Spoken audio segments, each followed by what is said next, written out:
Ce nouveau temps entre nous. Donc bonjour à toutes et à tous. Donc en l'absence de... Il est très fort le micro. Voilà. Donc en l'absence de François Cliandre, je crois qu'il n'est pas très loin, mais je vous propose qu'on fasse une petite introduction, Johan et moi, en son nom. Il nous rejoindra en cours de débat. Donc je suis Tiffaine Kiguer, donc vice-présidente en charge de l'urbanisme et de l'habitat à la métropole. Et puis Johan Nedelec, qui est en charge des déplacements, des grands projets et de la RAD de Brest. Voilà, donc nous avons le plaisir de vous accueillir ici, à la Maison des Projets, enfin en tout cas à côté. Maison des Projets Cœur de Métropole, qui a été initiée à cette initiative. Donc nouvel accueil aujourd'hui ce soir pour contribuer à l'élaboration d'un plan guide Cœur de Métropole avec un élargissement sur la problématique du fonds de Pinfeld. Alors tout d'abord, pour ceux qui nous rejoignent, parce que beaucoup d'entre vous, alors je vois des têtes que j'ai déjà vues sur des soirées apéritifs, enfin apéro urbain, voilà, enfin, voilà, c'est apéro urbain, un petit rebours peut-être. Donc Brest Métropole a retenu l'an dernier l'équipe studio, animée par Paola Vigano, milanaise, donc équipe européenne, hein, voilà, pour nous accompagner, nous aider à inventer, réinventer, revisiter eh bien, le cœur de Brest, le cœur de notre métropole, à horizon 5, 10, 15, voire plus du plus long terme. Un cœur de métropole que nous voulons imaginer avec vous, qui doit être à la fois agréable, attractif, pour ceux qui le vivent naturellement, qui y travaillent, et où d'ailleurs le pratiquent ponctuellement, via par exemple les Capucins. Alors il y a 6 mois, certains d'entre vous étaient déjà là au départ de la démarche participative que nous avons engagée. Nous partions, on va dire, d'une feuille, on va dire blanche, pas totalement, mais on va dire blanche quand même, pour entamer un cycle de collectage, d'échanges avec vous, via des balades urbaines, des apéros urbains, et ceci pour vous écouter, nous dire vos envies, vos aspirations et puis vos besoins.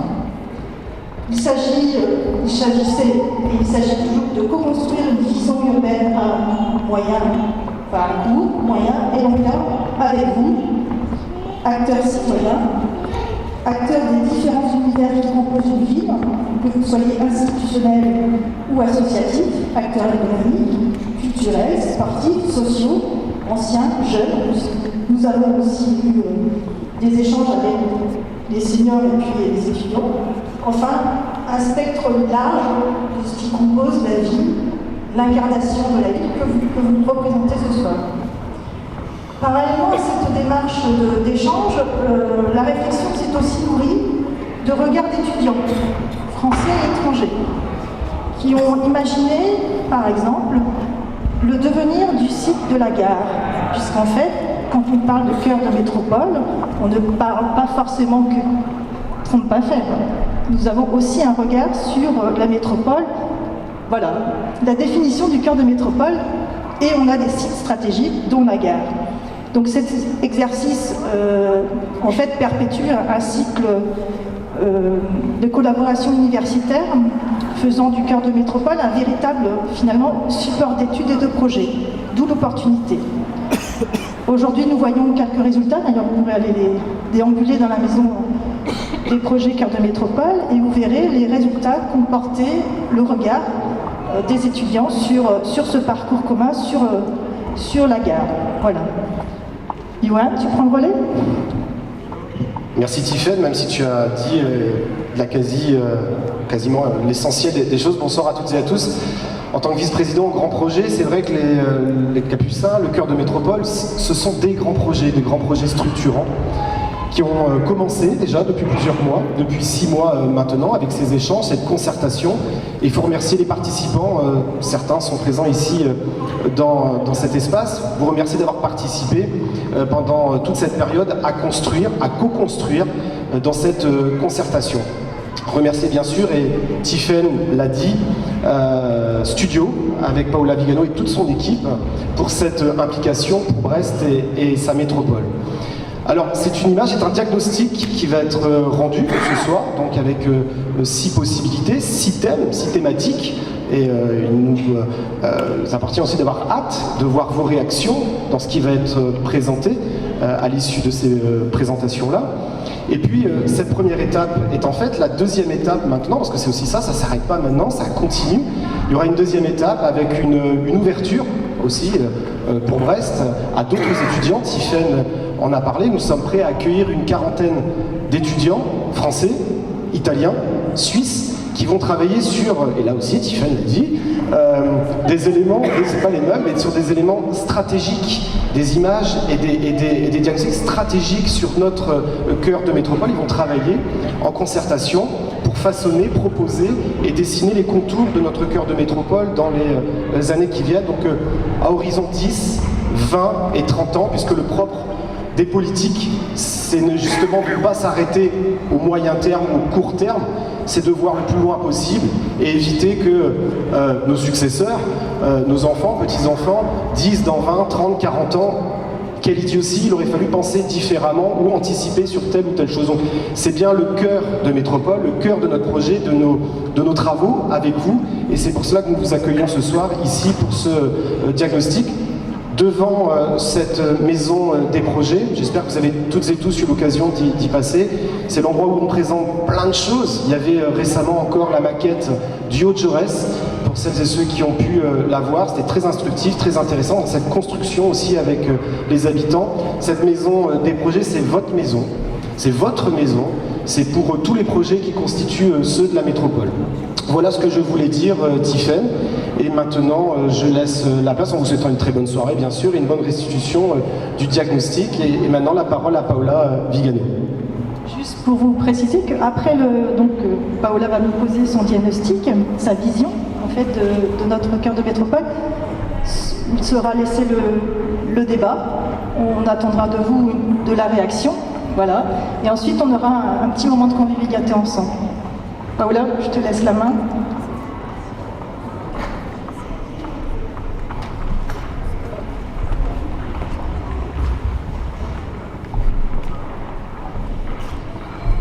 Voilà, juste avant que Paola Vigano intervienne, il y a un petit film qui a été tourné pour restituer la démarche de la première phase de cette étude. Et donc on le passe tout de suite et ensuite on écoute Paola Vigano.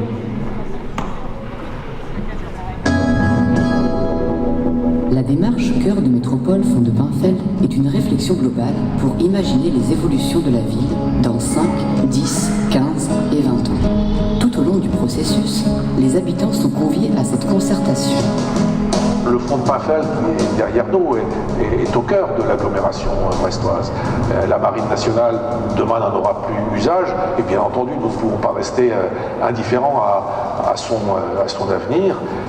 Ça améliorera de manière considérable l'attractivité de la ville, comme le plateau des Capucins l'a fait. Ce projet nécessitera beaucoup d'écoute auprès des habitants, beaucoup d'écoute auprès des personnes qui peuvent apprécier ces lieux. Et puis, comme il y a une nécessité d'expertise, nous avons passé à une convention avec un cabinet international de Mme Paola Vigano, Grand Prix d'urbanisme en 2013, et qui a beaucoup travaillé sur ce type de sujet, notamment dans les villes portuaires. On attend beaucoup de son expertise, de son œil extérieur. Améliorer un peu le centre-ville, le rendre plus attractif. Si on pouvait jouer un peu la couleur, après, ça serait bien. Marquer plus cette liaison avec l'eau. Nous avons travaillé pendant 6 mois et ces 6 mois étaient plutôt intenses. La ville nous a beaucoup appris. On a essayé d'écouter non seulement les grands acteurs de la ville, les grands acteurs économiques, mais aussi beaucoup les habitants de Brest. Et on a constitué des lieux d'écoute spécifiques, donc la maison des projets, qui a été porte ouverte pendant toutes les semaines. Et là, on a reçu beaucoup beaucoup de personnes qui sont venues nous parler d'idées qu'ils avaient ou juste pour avoir des informations sur le travail qui était en cours. Nous avons aussi organisé des cafés urbains, des apéros urbains. On a invité des artistes, on a invité des historiens. On a essayé de parler de la ville à partir des images et des imaginaires qui touchent cette ville. Une ville qui nous semble extrêmement riche. Le cœur de métropole est une réalité, ce n'est pas simplement un concept. Depuis 2009, toute cette partie de Brest a bien évolué, du centre-ville, de l'hypercentre, avec le port du château en 2009, la ligne de tramway en 2012, la livraison du plateau des Capucins, le téléphérique également en 2016. Tout est lié, en tous les cas, sur ce secteur-là, bien sûr, par rapport au cœur de métropole et également sur le sujet des transports en commun. Donc c'est vraiment une concentration de toutes ces idées par rapport au cœur de métropole, une cohérence, une mise en cohérence de tous ces projets-là pour en faire un lieu, un centre névralgique par rapport à notre métropole.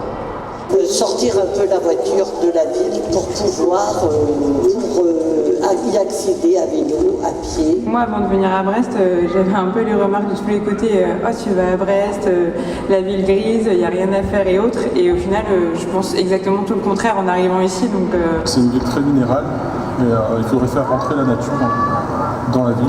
Le choix en fait de l'équipe d'experts qui nous accompagne dans cette élaboration du plan guide métropolitain, cœur de métropole, a été aussi fait sur la capacité qu'a l'équipe à construire cette concertation. C'était extrêmement important pour nous. Quelles étaient les aspirations de nos concitoyens, leurs envies, leurs besoins en matière, par exemple, d'espace public, d'habitat, de transport, de loisirs.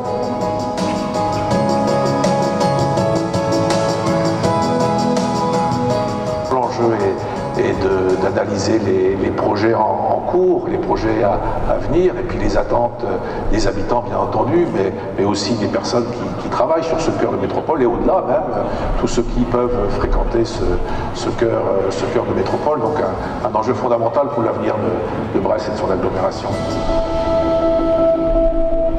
Pour poursuivre la réflexion, 2 ateliers d'une semaine auront lieu pour définir les orientations et les secteurs stratégiques afin de concevoir un projet urbain cohérent qui serve et les habitants et l'attractivité de Brest.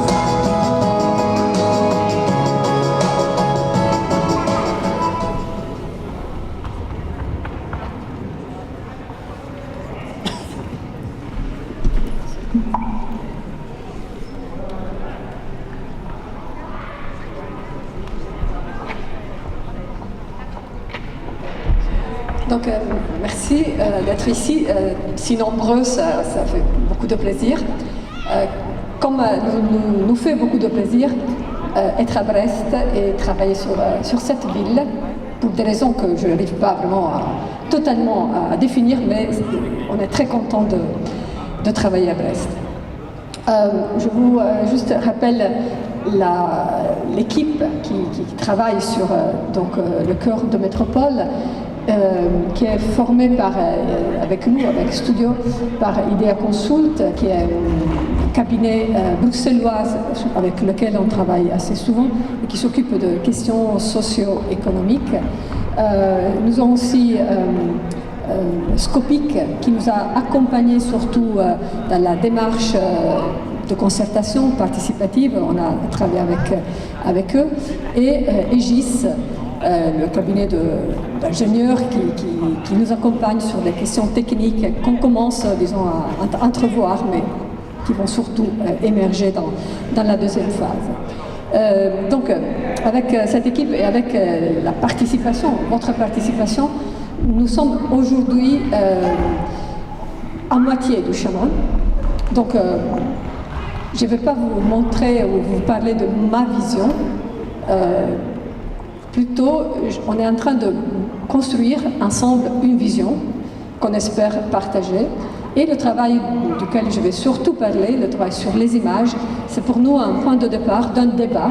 Donc, ce n'est pas du tout la conclusion, mais vraiment c'est l'ouverture d'un débat sur la ville.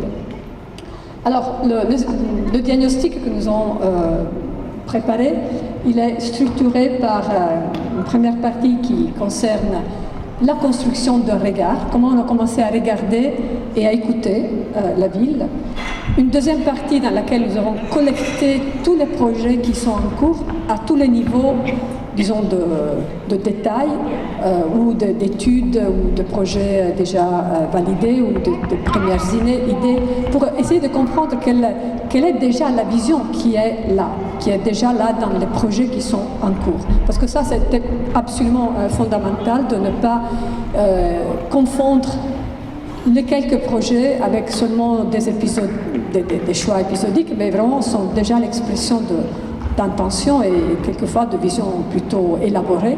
Et donc c'est important pour nous de comprendre où on était. Et la troisième partie qui est la plus importante, qui est celle sur les images. Et après, très rapidement, on va vous parler du futur, des choses qu'on va faire dans les prochaines semaines et dans les prochains mois.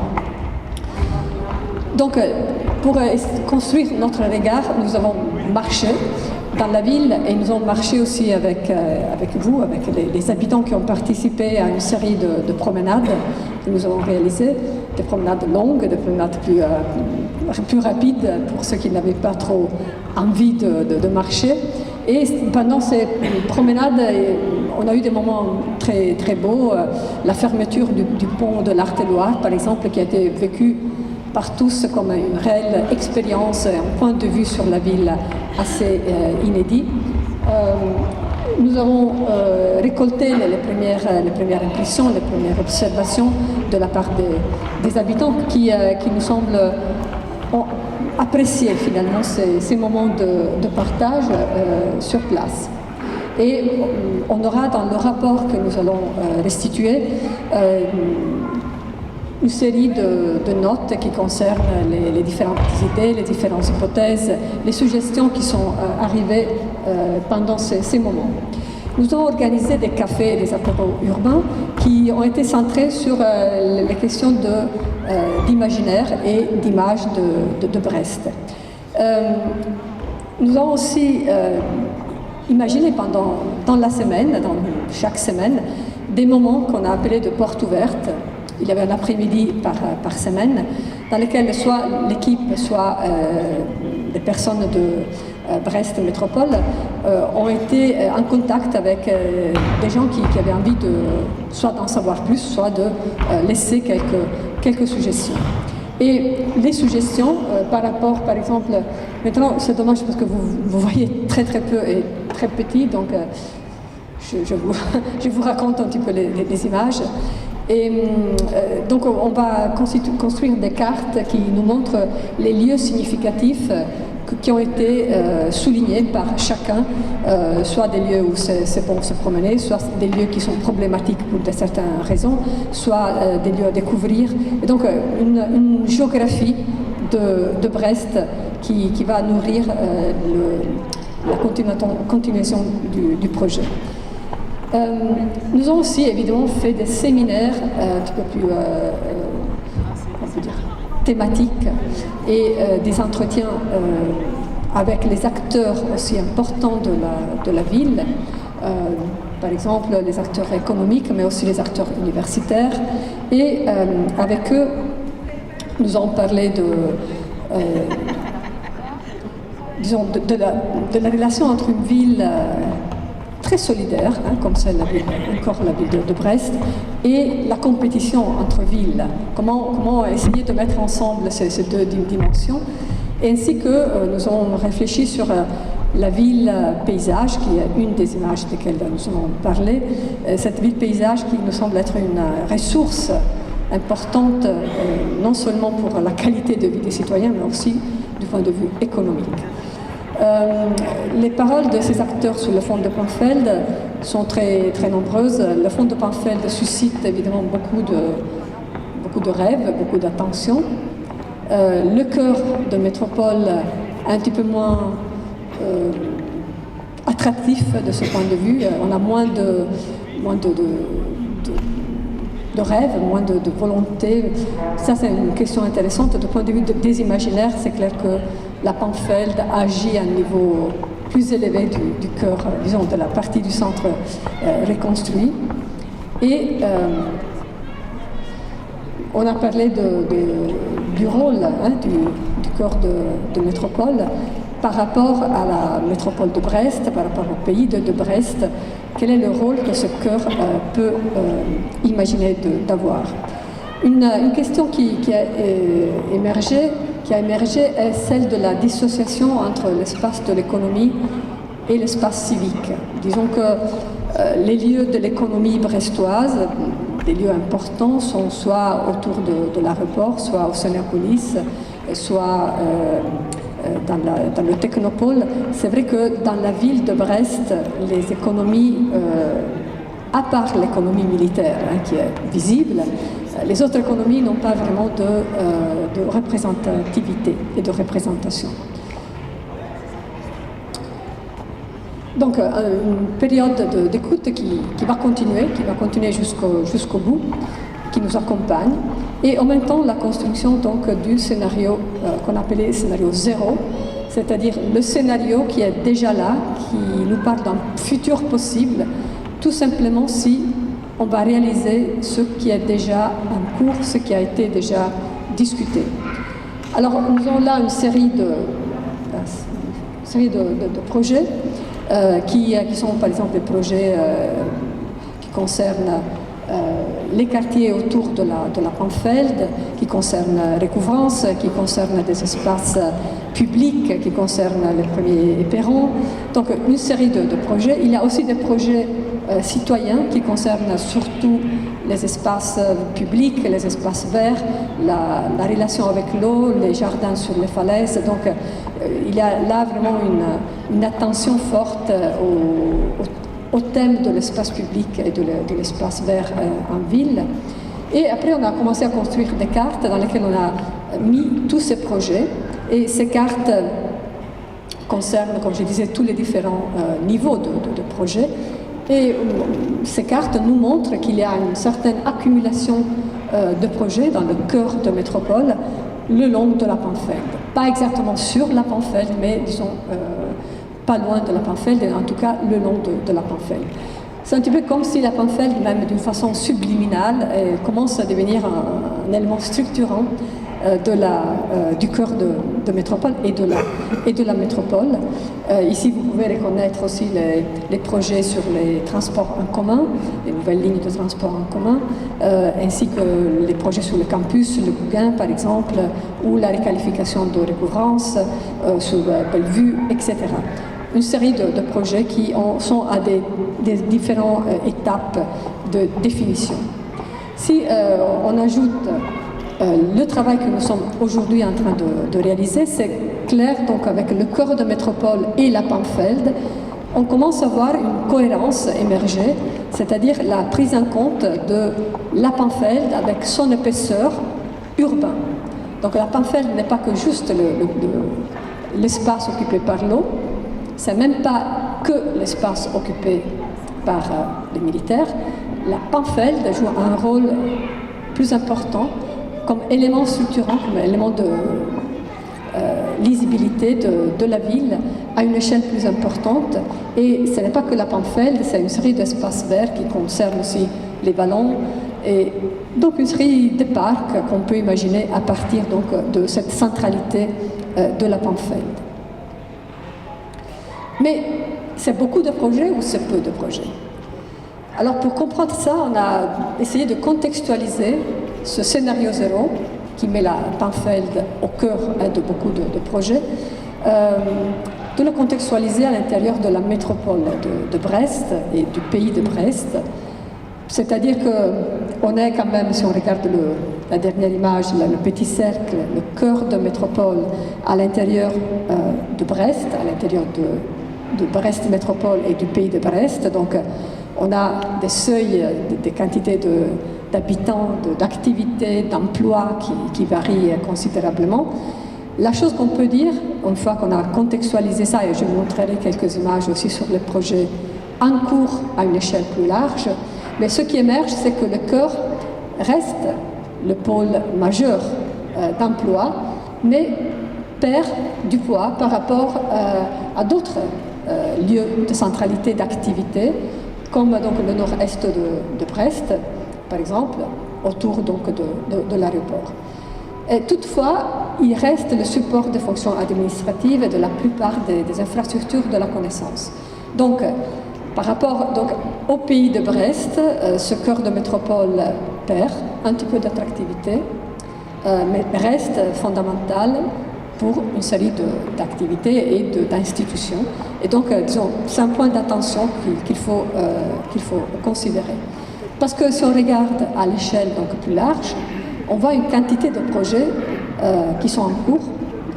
Donc, en rouge, ce sont les projets de logement de nouveaux quartiers. Donc, on voit que c'est vrai qu'on est en train de réaliser aussi de nouveaux quartiers le long de la Pamphèle, mais il y a beaucoup de quartiers qui sont en train de se réaliser un petit peu partout dans cette métropole. Et en bleu, ce sont les zones d'activité. Et là, vous pouvez voir comment les zones d'activité sont en train de renforcer certaines polarités qui existent déjà, comme autour de l'aéroport, mais aussi vers le sud et vers le port. Cet ensemble un petit peu chaotique de projets nous semble en réalité être guidé par une série de grandes infrastructures de voiries, le long desquelles ces projets semblent finalement s'organiser. Ce sont les routes parallèles, la route de Paris, à partir de la route de Paris jusqu'au Siam, la rue de Siam, qui semble structurer finalement cet espace.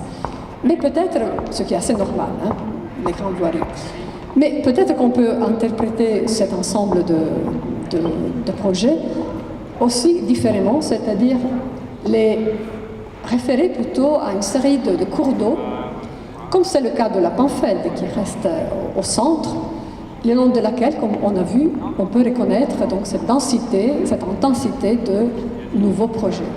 La même chose, on pourrait peut-être, en forçant un petit peu, être imaginé aussi à l'échelle plus large, et ceci nous montre peut-être une structure territoriale et spatiale en évolution, qui nous parle d'une métropole multinodale avec plusieurs nœuds d'attraction, où le cœur donc joue comme un de ces nœuds, mais il n'est pas solitaire, il doit se penser en relation avec les autres nœuds, mais aussi les autres nœuds doivent se mettre en relation avec le port. Donc, à la conclusion de cette partie, le scénario 0, une synthèse des enjeux à différentes échelles qui concernent donc le cœur de métropole sont vraiment liées à cette cohérence d'ensemble à l'échelle du cœur, mais aussi à une échelle plus large.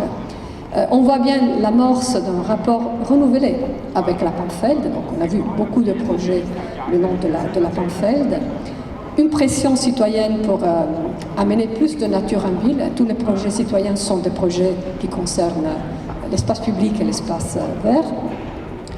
Une nouvelle structure spatiale en formation à l'échelle de la métropole, c'est-à-dire que ce n'est pas juste une ville qui devient un petit peu plus grande, comme une sorte d'oignon qui va se développer, mais c'est plutôt l'émergence d'une série de nœuds. Et ce caractère multinodal, multipolaire, c'est quelque chose d'extrêmement intéressant. Et le cœur de métropole doit trouver son rôle à l'intérieur de cette configuration. Donc le point d'attention, c'est qu'il faudra vraiment viser un équilibre. Et donc dans les prochaines années, dans les prochains 15 ans par exemple, entre le cœur de métropole et les opérations d'aménagement qui sont menées dans le reste du territoire.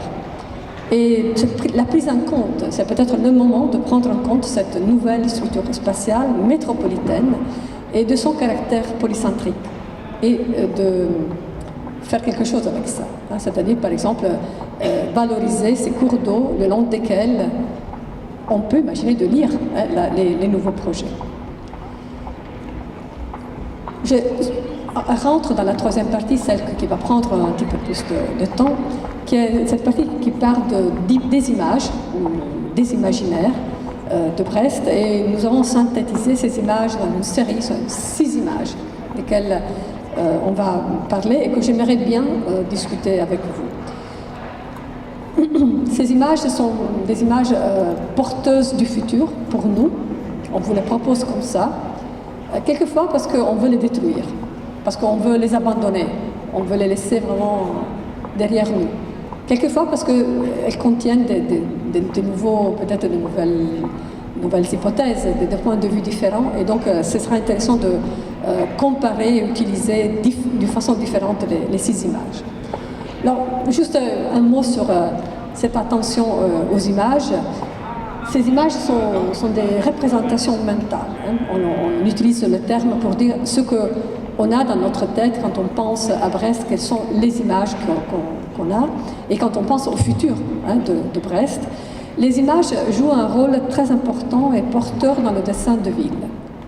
Quand on parle du futur, à notre avis, on parle du futur à travers des images. Et dans le cas de Brest, la question des images nous semble particulièrement intéressante pour 2 raisons. La première, c'est parce que, comme on l'a dit plusieurs fois, à Brest, on a l'impression qu'il y a beaucoup d'images, il y a beaucoup d'imaginaire. C'est une ville très présente dans l'imaginaire.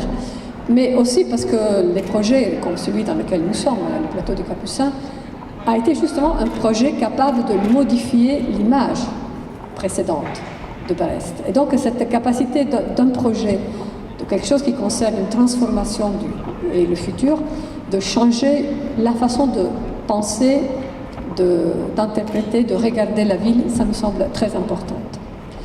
Donc les images pour nous c'est des potentiels. Première image, la ville au Finistère. Jacques Kerouac, quand il est arrivé à Brest, il a dit des choses un petit peu dures sur Brest. Quand il dit « Je suis arrivé à la trappe de la Bretagne », il avait l'impression d'être arrivé vraiment au bout du monde. Donc être au Finistère, c'est quelque chose qui, quelquefois on considère quelque chose qui pénalise Brest. Quand on voit cette image qui nous montre les TGV, les trains rapides de Paris qui s'arrêtent à Rennes et à Nantes, et que finalement il y a encore quelques heures après pour arriver à Brest, c'est vrai qu'on a l'impression que Rennes et Nantes aujourd'hui sont plus proches de Paris que ceux qu'elles étaient auparavant, et que Brest elle est plus lointaine de Paris. C'est juste un effet de perception psychologique, parce que la distance est toujours la même. Mais c'est vrai que ça nous a fait penser aussi dans les discussions que nous avons eues avec les différents citoyens, les acteurs, que cette idée de Finistère est vraiment quelque chose de très fort, qu'on peut quand même regarder comme un potentiel, si on imagine cette position un petit peu écartée, comme la possibilité d'un laboratoire par exemple de la transition écologique, un lieu dans lequel on peut plus facilement qu'ailleurs explorer par exemple de nouvelles postures par rapport à la consommation d'énergie, par rapport à la mobilité, par rapport à la ville en général, et en sachant qu'il y a une certaine douceur de température qui semble être plus fréquente et qui est à valoriser, peut-être aussi en termes d'attractivité résidentielle et touristique, et qui concerne donc un problème, mais que ce problème, le changement climatique, semble avoir ici des conséquences beaucoup moins importantes par rapport à d'autres lieux. Par exemple, en France, il suffit de penser au sud de la France. Donc, vous êtes quand même dans une région qui ne sera pas la plus touchée par le changement climatique, qui pourra peut-être même avoir des éléments d'attractivité plus poussés. Cette ville, au bout du monde, c'est quand même une ville, comme on l'a dit, avec des caractéristiques très spécifiques. On les a déjà un petit peu nommées, le fait d'être imaginée comme une ville multipolaire, une ville qui a des éléments de géographie très importants qui peuvent, donc les cours d'eau en particulier, qui peuvent être des éléments d'organisation d'une ville du futur, et être à la fin, disons, une ville de Finistère, ça veut dire aussi qu'on a cette impression de rien avoir avant nous, mais aussi rien avoir derrière nous. Cette phrase « rien avant, rien après », c'est une phrase que le peintre Jean de Gotex a écrit pour décrire ces peintures comme celle-ci que vous voyez, qui a comme titre « Finistère », qui est une très très belle, très beau, une très belle peinture qui est au musée des Beaux-Arts de Brest des années 50. Ces gestes que fait le peintre, qu'il n'a pas le temps ni de construire l'image avant, ni de la retoucher après, et qui donc parle de ce geste de la peinture, de la construction de la peinture. Ça nous semble avoir quelque chose à faire avec cette situation dans laquelle, comme je dis, il n'y a rien avant, parce qu'on a déjà plus ou moins laissé derrière beaucoup de choses, et rien après. Donc un positionnement à affirmer qui est lié à cette position, rien avant, rien après, que nous avons interprété dans ce collage qui montre le chemin de fer qui arrive, qui laisse donc une série de situations derrière, la campagne brestoise, le pays de Brest. On trouve une centralité qui est celle du centre reconstruit. On trouve une deuxième centralité vers la mer qui est le port et finalement la mer. Les images que je vais utiliser pour conclure chaque image, ce sont des images, ce sont des collages que nous avons faits, ne sont pas à prendre littéralement, c'est juste une façon d'essayer de synthétiser dans des images un petit peu abstraites et des collages, comme je dis, une série d'enjeux qui nous semblent importants. Dans ce cas, donc, l'enjeu est comment tirer davantage parti de cette situation de Finistère et quelle est la forme d'une métropole en situation finistérienne. Et encore une fois, quel est le rôle de ce cœur dans cette configuration. La deuxième image, c'est une image traditionnelle de Brest, ville de la marine. C'est une image très forte qu'on trouve soit dans les grandes descriptions, les grandes peintures qui montrent l'arsenal, et soit dans la littérature. Ici, vous connaissez tous la phrase très connue de Flaubert quand il dit « Vous comprendrez très vite que la vraie ville est l'arsenal, que l'autre ville ne vit que pour lui ». C'est une phrase importante. Aujourd'hui, ce n'est plus la même chose, mais c'est vrai que les deux villes, la ville de la marine, la ville de l'arsenal et la ville civile, coexistent. Ils doivent trouver de nouvelles imbrications. Et pour bien décrire la ville de la marine, il faut dire que la ville de la marine est une ville continue. La continuité de l'espace au niveau de la ville de la marine est absolument cruciale et elle est totale. Donc ici, vous voyez les sites qui sont occupés par les militaires, la marine militaire, et qui ont leur possibilité de se déplacer d'un côté à l'autre sans discontinuité. Donc c'est une question fondamentale, c'est une qualité fondamentale de l'espace de cette ville de la marine. Et sur cette continuité, on doit intégrer des possibilités qui concernent des rétrocessions. Ces rétrocessions qui sont envisagées, disons, sur le long terme, qui concernent le fond de Panfeld, mais aussi le site du deuxième dépôt à côté des Capucins, et aussi l'île factice qui se trouve plus au nord et qui est donc un autre morceau de cet espace. Donc sur ces éléments, la discussion est en cours et je pense que c'est aussi la possibilité, l'occasion d'élaborer des scénarios comme on fera dans la deuxième phase. Cette ville de la marine, elle est placée, elle était surtout placée dans le passé, mais elle est encore placée aujourd'hui, mais aujourd'hui elle est plus vaste, sur ce que nous on appelait le socle patrimonial de la ville de Brest, c'est-à-dire cette dénivellation, falaises, murs, murailles, rampes, banquettes, ce système qui permet de passer d'un côté, d'un niveau à l'autre de la ville, qui était dans le passé totalement construit.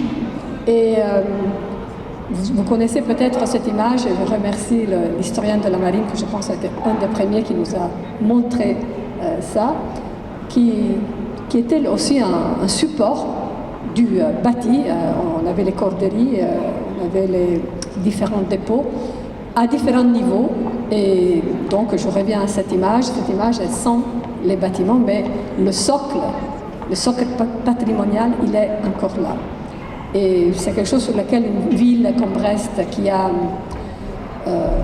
perdu une partie de son patrimoine architectural, urbain, retrouver finalement ce socle patrimonial, ça nous semble essentiel pour repenser aussi le rapport entre la ville et son histoire. Ce socle patrimonial, il est fait de murs, comme je disais, de grilles aussi. Nous pensons que le premier acte, la première action qu'il faudrait imaginer est celle de pouvoir tout simplement parcourir. Imaginez une corniche qui ferait le tour de la Panfeld, donc des deux côtés de la Panfeld, côté recouvrance et côté centre reconstruit, et qui aura des points de vue sur la Panfeld, sur les espaces de la marine. Et donc nous avons commencé à bien recenser tous les différents types de séparation des murs hauts, des murs bas, des clôtures transparentes, etc. Tout ça va être la base pour développer donc des hypothèses de cette corniche qui sera, à notre avis, la première action sur le temps court pour retrouver finalement une relation nouvelle avec la Panfeld. L'image qui conclut donc cette image, celle de la ville de la marine, concerne donc une série d'enjeux qui sont le périmètre de négociation avec la marine pour la rétrocession des terrains, donc c'est une question importante, et aussi quelle continuité de la vie civile, un miroir de la continuité qu'il y a à la ville militaire. Cette continuité, comme je disais, la première action, c'est une continuité au niveau haut, donc ce niveau de corniche qui permettra dans le futur d'autres niveaux de continuité. Mais pour commencer, disons, dans le court, moyen terme, c'est déjà quelque chose d'important. La troisième image, c'est l'image de la ville-port. La ville-port, c'est quelque chose qui, encore une fois, est traditionnel pour Brest, mais la relation de la ville haute, avec le port n'est pas encore aujourd'hui peut-être ce que les habitants de Brest imaginent ou voudraient. Il y a beaucoup de choses très belles à retrouver, comme par exemple Jean Gabin qui descend l'escalier du cours d'Ajau. C'est la Brest plutôt sombre qu'on voit ici. Mais c'est vrai que dans les dernières années, on a fait beaucoup pour retrouver justement cette relation directe avec l'eau, mais aussi avec le port, avec une série d'événements. Ce qui est important, c'est aussi de considérer que l'accès au port et à l'eau, c'est vraiment extrêmement limité. Donc nous avons ici ces 9 km de côte dans lesquelles nous trouvons soit la partie militaire, soit le port commercial. C'est vrai que la partie centrale est plutôt limitée, donc il faut vraiment la valoriser, l'utiliser au mieux. Il y a plusieurs pistes, des pistes tout simples qui concernent requalifier ou valoriser au mieux le parcours, la promenade sur l'eau. Il y a une série d'enjeux qui concernent la falaise et les espaces qui se trouvent entre la falaise et le port, où on a par exemple des questions liées à la quantité de parking qui se trouve là. C'est vrai que la fonction parking a une fonction importante pour la ville. En même temps, les parkings occupent beaucoup d'espace et donc la valorisation du port devrait aussi passer par une rationalisation, disons, au moins de ces parkings. Et il y a aussi une certaine banalisation de ce qui est en train de se réaliser dans le port, dans cette petite partie ouverte du port, et donc peut-être aussi une attention sur ça. Notre proposition, mais c'est une proposition, je dirais, absolument réaliste et qu'on a aussi discuté avec Brest Métropole, est celui d'imaginer que le transport en commun, la nouvelle ligne de transport en commun, puisse arriver en bas, jusqu'au port, et bien connecter la gare avec le port. Parce que ça doit être possible d'arriver par le train, descendre et trouver un bus qui nous amène ou quelque chose de différent qui nous amène jusqu'en bas au niveau donc de l'eau et du port. C'est des choses assez simples.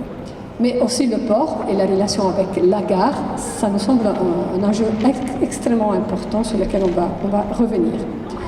Donc, quelle continuité? Donc, cette image-là, peut-être vous n'allez pas à voir, mais c'est Jean Gabin qui se déplace dans notre collage. C'est Jean Gabin qui montre finalement cette nouvelle relation entre la ville et le port.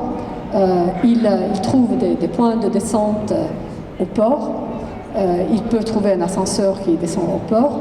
Il peut descendre aussi sur un transport, en utilisant un transport en commun. Et il peut aussi passer à travers une série de sentiers verts qui sont encore là sur les falaises. Et donc une série de relations différentes entre les deux parties de la ville, le haut et le bas. Donc quelle continuité entre gare, ville et port? Donc si on pense à l'idée de ville-port, la gare et le port doivent clairement faire partie d'un même projet. On arrive à la gare, on découvre la rade et on découvre le port. C'est une gare panoramique, la gare de Brest. Donc il faut travailler vraiment sur la synergie entre ces deux espaces qui sont pour une ville du Finistère essentiels, parce que justement on arrive là. Comment aménager ce quartier de la gare? Donc, on va aussi développer dans les prochaines semaines des hypothèses qui vont continuer le travail qui a été déjà fait, comme vous avez dit, sur le quartier de la gare, et quelle évolution aussi du port. Il y a des lieux très, très beaux à valoriser, la pointe du quai Malbert, la promenade le long de l'eau, sans dénaturer toutefois cette atmosphère portuaire de lieu d'activité, parce que l'idée n'est pas celle d'imaginer juste une sorte de port un petit peu idéal, mais c'est plutôt l'idée de faire travailler l'image du port, c'est-à-dire le port avec ses activités. Je passe maintenant à des images un petit peu moins, disons, traditionnelles. Elles sont traditionnelles, mais peut-être pas si positives. La première, c'est l'image de la ville séparée. Donc une surprise que nous avons eue en étudiant Brest et en discutant avec vous, c'est qu'on pense encore qu'il y a une séparation assez forte entre le centre reconstruit d'un côté et Recouvrance. Dans ce cas, la Panfeld agit comme un élément de séparation et il paraît qu'on considère que ces différences sont encore lisibles, sont encore importantes. Entre d'un côté la ville, comme dit cet ouvrage, la ville française de la rive gauche, bureaucratique, hiérarchique, bourgeoise, et de l'autre côté cette ville bretonne, l'annexe bretonne, en grande partie bretonnante de la rive droite. Donc tout ça nous a un petit peu surpris, mais on a décidé quand même d'écouter même ça et d'essayer de comprendre. On a donc mieux relu l'histoire de Brest. C'est vrai, c'est deux villes différentes, même si les murailles étaient les mêmes qui les entouraient. C'est vrai qu'aujourd'hui, il y a des caractéristiques, disons, socio-démographiques un petit peu différentes entre les deux parties. C'est vrai, par exemple, que du côté de Siam, il y a le niveau le plus bas de chômage, c'est vrai. C'est vrai aussi que Recouvrance a une population de petits ménages de revenus modestes.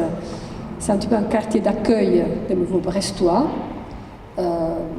C'est vrai aussi que du côté du centre reconstruit et de Saint-Martin, nous avons des quartiers étudiants populaires différents. Donc il y a des différences, c'est vrai, mais est-ce que cela veut dire qu'on reste dans cette image de séparation? Évidemment, quand on propose de réfléchir sur cette image, c'est pour la dépasser. Et on propose de la dépasser, par exemple, en essayant de regarder la Panfeld comme un lieu central. Ça veut dire que toutes les façades des deux villes, disons, des deux parties qui regardent la Panfeld devraient être requalifiées, valorisées, non seulement parce qu'elles regardent la Panfeld, mais aussi parce qu'elles sont de qualité. Par exemple, Recouvrance nous semble un lieu extrêmement qualitatif, intéressant. C'est aussi un lieu d'histoire pour la Brest qui a souffert quand même de ces démolitions. Et donc, ça nous semble vraiment que les projets en cours devraient être accélérés, les projets de requalification, et il faut peut-être investir plus sur ça. Et dans cette image, on veut vraiment faire apparaître ces qualités. Je parle par exemple de la façade que vous voyez sur la gauche, mais on la voit un peu plus grande, de Recouvrance, la rue de Pontagnou, ou par exemple la façade sur le boulevard Chamoulin, et aussi les autres façades qui regardent vers la mer, pas vers la Panfeld, mais plutôt vers la mer. Mais si je reviens donc à la rue de Pontagnou, ici vous voyez le deuxième dépôt et la belle façade de Recouvrance, qui est à mon avis, moi je connais très bien Florence, parce que j'y ai aussi habité longtemps, n'est pas si loin en termes de qualité architecturale de certains morceaux des façades de Florence sur le fleuve, sur l'Arno. Donc je pense que l'occasion du deuxième dépôt qui va être réaménagé, il n'y aura pas de nouveau bâti là. Ce sera un espace public, une grande terrasse qui regarde sur la Panfeld, et donc imaginez d'enlever ce bâtiment et de retrouver finalement la qualité de ces façades, et on imagine qu'avec cette valorisation aussi le reste de Recouvrance va probablement accélérer son processus de requalification. Donc une seule ville qui a la Panfeld au cœur, traversée par ce système de lieux centraux qui sont donc la rue des Siam et jusqu'à Recouvrance, mais jusqu'au quartier des Quatre Moulins. Et donc dépasser finalement cette idée de ville séparée et de dire que ce cœur de métropole au moins va jusque-là. Et donc il y a aussi les fortifications qui peuvent devenir un parc dans le futur. Et donc valoriser les différentes composantes du cœur. Cette image, il faut la regarder un petit peu avec une certaine ironie. C'est une image dans laquelle la Panfeld est imaginée comme le lieu central, donc un lieu pour tous. C'est une image métaphorique, disons, de cette idée de centralité unique pour la même ville. Deuxième image qui part d'un point de vue pas vraiment positif, c'est l'image de la ville grise. On l'a aussi rappelé dans le vidéo. C'est aussi une image qui nous a surpris, parce que pour nous, Brest n'est pas grise du tout. Elle est plutôt blanche, colorée, des couleurs un petit peu douces, comme des roses, des bleus très légers. Elle n'est pas vraiment grise. Donc pourquoi il y a cette image tellement forte? On s'est interrogé, pourquoi alors on parle tellement de cette ville grise? On a commencé à comparer le centre reconstruit avec d'autres centres reconstruits en France. Donc vous voyez là, au milieu, il y a toujours le centre reconstruit de Brest même, et à côté, vous voyez par exemple à la droite Lorient, Saint-Nazaire, Saint-Malo, là en bas à gauche, ou Le Havre en haut, et Caen au milieu. Donc vous voyez, c'est des villes qui ont été reconstruites à la même époque pour les mêmes raisons, liées à la guerre, et qui ont travaillé sur cette idée d'îlot. Ce sont des villes qui n'ont pas épousé, disons, les théories du mouvement moderne, qui ont plutôt essayé de construire des villes un petit peu en relation avec la ville du passé, la ville historique. Les îlots de Brest sont un petit peu plus petits, un petit peu plus étroits, par exemple des îlots du Havre. Et ici, on voit quelques images de ces différentes villes reconstruites. Et aussi, à une échelle un petit peu plus large, on voit un petit peu le tissu urbain, et on voit que toutes ces villes ont imaginé une série de places, de lieux, d'espaces publics. Peut-être Brest n'est pas la plus généreuse en termes d'espace public, mais il y a une logique. Mais ce qui est vraiment un petit peu étrange, c'est le fait que quand on compare les îlots du centre reconstruit avec les autres îlots de Brest, dans ce cas, vous voyez en bas des îlots de Recouvrance, à droite des îlots de Saint-Martin, vous voyez qu'il y a une différence. dans le centre reconstruit, les îlots sont gris. Donc si on regarde le centre reconstruit d'Hanau, c'est vrai que la ville est grise. Tandis que les autres sont verts et gris. Il y a aussi du vert. Alors, on entre dans ces îlots et on se demande mais pourquoi ils sont tellement gris, ces îlots? Parce que les îlots sont plus ou moins comme ça. Donc, il y a des parkings, il y a beaucoup d'enrobés, il n'y a pas d'arbres. Donc, quand il fait chaud, il fait très chaud. Et ça nous donne cette image assez forte.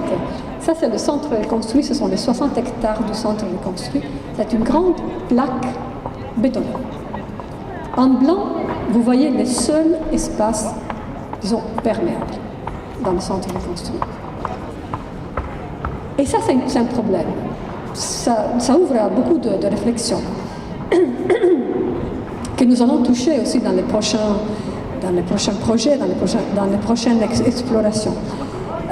D'abord, il n'y a pas beaucoup de verre. C'est vrai, la ville est extrêmement minérale. Deuxièmement, il y a des problèmes liés à l'eau. C'est-à-dire qu'à Brest, il y a encore des problèmes quand il y a des grosses pluies. On a des rejets dans les milieux naturels parce que les réseaux n'arrivent pas à absorber ces grandes pluies. Évidemment, les réseaux ont beaucoup à faire parce qu'il n'y a pas d'espace perméable dans la ville. Et donc, comme on est en train de faire dans beaucoup de villes, il faudrait réouvrir des espaces. Il faut retrouver des espaces perméables. Si on retrouve des espaces perméables, on va retrouver aussi la possibilité de planter des arbres. Et donc, assez rapidement, on pourrait imaginer de transformer, avec des interventions qui ne sont pas trop coûteuses, on pourrait transformer la ville grise. Ça touche un problème qui est celui de la mobilité de la voiture en ville. Pour ça, on peut regarder quelques données. Donc, il y a des ambitions très fortes dans le plan climat énergie territoriale qui a été réalisé récemment. Il y a des ambitions, c'est-à-dire de réduction de la voiture, de l'utilisation de la voiture. À notre avis, les ambitions qui sont là sont peut-être déjà trop ambitieuses. On pense que ce serait compliqué d'arriver là, dans les temps qui sont envisagés. En même temps, des recherches assez récentes nous ont montré que les déplacements dans la ville de Brest sont plutôt locaux. Ça veut dire qu'il n'y a pas de grands déplacements. Même s'il y a des gens qui viennent de l'extérieur à travailler à Brest, il y a aussi beaucoup de gens qui habitent pas si loin. On parle de distances de quelques kilomètres, 2 kilomètres, 3 kilomètres, donc des distances qu'on pourrait très bien imaginer de faire sans la voiture. Et donc on se dit que cette transition, la transition qui nous intéresse et qui nous concerne tous, du point de vue de la mobilité, c'est quelque chose de laquelle on pourrait, on espère, avec ces images, discuter. Ce qu'on voudrait, c'est quelque chose de ce type. Donc là, vous voyez la situation actuelle, l'image de gauche. On pourrait imaginer l'image de droite, c'est-à-dire de planter, de retrouver des espaces perméables. Et là, on n'a pas touché les îlots. Là, on ne parle que des espaces publics. Après, il y aura une discussion qu'on espère pouvoir faire pendant le deuxième workshop, qui sera justement dédié à ce thème, de comment on peut imaginer de rationaliser, de restituer une qualité à ces cœurs d'îlots, de façon qu'ils soient des lieux vraiment habitables et plus attractifs. Ce qu'on peut faire du point de vue de la construction d'espaces publics, de restituer une qualité donc, à la ville, avec tout simplement une façon différente de résoudre la question de l'écoulement de l'eau. Il y a vraiment beaucoup de projets qui sont en cours de réalisation aujourd'hui, et donc on aura des inspirations possibles. Et autour de ça, donc on aura donc un corps d'îlot moins gris, des espaces publics plus attractifs, des rapports nouveaux entre le bâti et les espaces extérieurs. Par exemple, les rez-de-chaussée, on peut imaginer des évolutions. Et aussi, on peut imaginer des nouvelles typologies à l'intérieur de tout ce qui existe déjà. Et donc l'image, dans ce cas, c'est celle-ci. C'est une image un petit peu extrême, hein, mais qui veut tout simplement suggérer ce qu'on pourrait faire si on accepte de discuter la position et l'espace qui est pris aujourd'hui par la voiture. Donc une évolution des espaces publics, du centre reconstruit et de recouvrance. Et aussi, il faudra réfléchir sur l'évolution des tissus patrimoniaux et des stratégies pour restituer une nouvelle habitabilité. J'arrive à la dernière image, j'espère que ce ne soit pas trop long cette présentation, qui est l'image de la ville-paysage. C'est l'image qui nous touche, je dirais peut-être le plus, qui nous semble une image porteuse vraiment de qualité, de futur pour Brest, qui contient beaucoup de potentiel. C'est les grands paysages, donc les grands paysages et les grands panoramas de la Rade, de la Panfeld, mais c'est aussi les micro-paysages qui sont extrêmement riches d'un point de vue des espèces, d'un point de vue des formes, des typologies. Brest, c'est vraiment une ville magnifique de ce point de vue. Et tout ça est lié, encore une fois, à la topographie et à l'eau. Donc la Panfeld qui devient dans cette lecture non seulement la Panfeld, mais avec tous les affluents, avec les vallons qui arrivent à la Panfeld, ces sortes de grands arbres, et aussi les autres vallons, les autres cours d'eau. Ça nous semble vraiment un territoire qui mérite d'être mis au cœur, je dirais, d'une vision pour le futur. Avec ce vocabulaire, les falaises, les différents types de falaises, les falaises boisées, les falaises qui ont été transformées, les fonds de vallons. Les fonds de vallons nous semblent extrêmement délicats et sont des espaces très fragiles, les fonds de vallons. Ils sont souvent occupés d'autres choses. Et toutefois, ils peuvent avoir un rôle très important aussi d'un point de vue de l'eau, hein, étant donné que ce sont les lieux naturels où l'eau va s'écouler. Les Talweg, donc vraiment une série de paysages qui me semblent vraiment au cœur de tout projet pour la ville. Et donc imaginons de mettre ces sortes de grands arbres au cœur de la vision pour Brest dans le futur.